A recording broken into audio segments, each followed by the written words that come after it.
Anything that's looking interesting for you? And at this point, are there opportunities in the market? If so, what are you looking at? So good morning and thank you for having me on the Very show. good And I'm morning. so happy to hear the question that everyone wants to know something beyond IT from the last 2 days. Because honestly, yes, IT has fallen and maybe there is an opportunity to accumulate. But look, there's a broader market out there and you have to constantly look for opportunities. You can't just focus on what is hot in the news right now, right? Sometimes something that's out of the news is actually an opportunity to buy because nobody is focusing on it. And that is what it is. So let's talk about the other sectors that we do like. So we've been saying for a very long time that the consumption story in India is beginning to see an uptick. We are beginning to see it. Look at some numbers like Jubilant Foodworks, very strong top line growth. Look at Trend, decent top line growth. We believe that will accelerate. So, the entire consumption discretionary spend space is something that we like.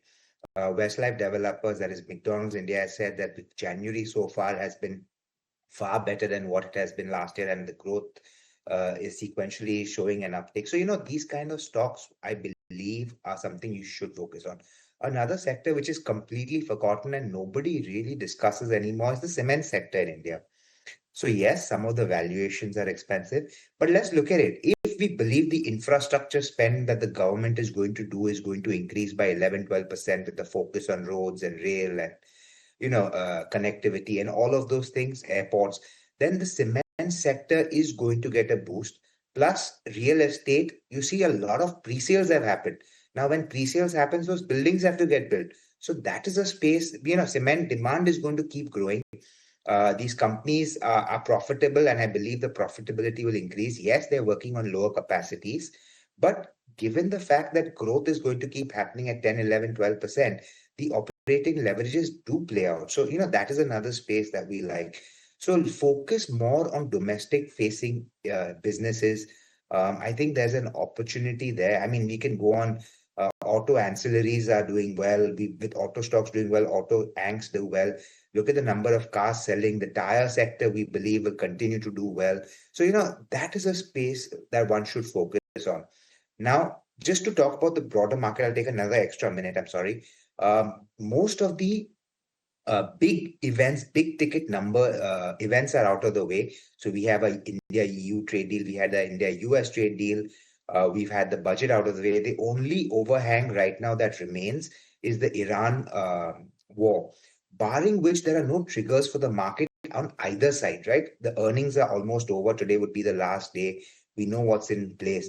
So now the market is going to be in a lull kind of a situation, and people are going to start looking for value or growth or both over the next year. So I think the domestic consumption story is where one should focus on. That is what I was trying to get at. Samir, that's a very interesting point to make. Hi, morning. And you've spoken about a bunch of sectors. You've spoken about consumption. You spoke about cement. First, let's focus on consumption. And within that, also, I want to talk about BPC, discretionary, like you were talking about. IHCL numbers, for example. Good set of numbers, nothing too surprising, largely in line. But if I should focus and talk to you about the BPC space, Nykaa numbers were excellent. Yesterday, we've seen Honasa consumer numbers really, really good. So the overall beauty, personal care, the niche segments within consumption are also now doing well. Within consumption, what would be some pockets that are looking good to you at the moment? So what you discussed, hotel, sorry, I missed that sector. That is also something I'm very positive on, the tourism sector, because look, that is discretionary spending at the end of the day, right? With all the benefits that the government has passed on last year with the tax cuts for the middle class up to 12.5 lakhs, plus the GST cuts, there is going to be more money in the hand of the consumer, which is going to ensure that the consumption grows. So is the tourism sector growing? Yes. I mean, I flew to Nagpur 3 days ago.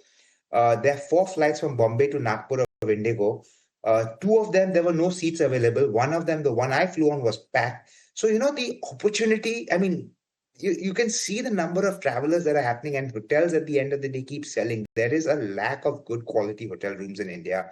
People want that. So Indian hotels, Lemon Tree, all of these properties stand out, right? And if the ARPUs go up and the occupancy rates go up, that is great because this means a direct benefit to the profitability because there's no additional cost for having the occupancy going up.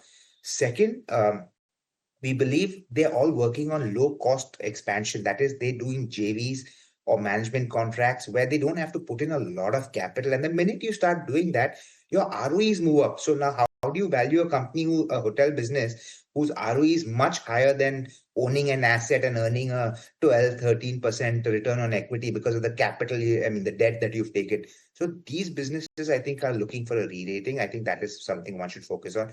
Then I told you in the entire QSR space, I remain extremely positive. We've seen 2 years of negative SSSG.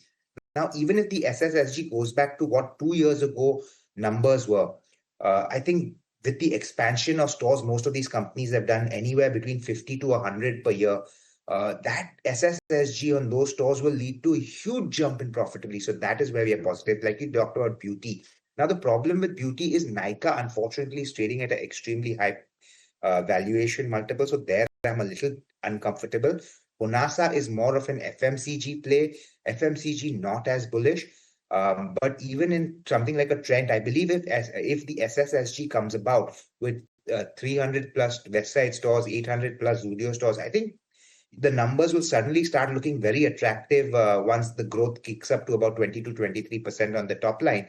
And the new stores start delivering positively on the growth of profitability. So I'm very convinced that this is the space to be invested for the next year to 2 years.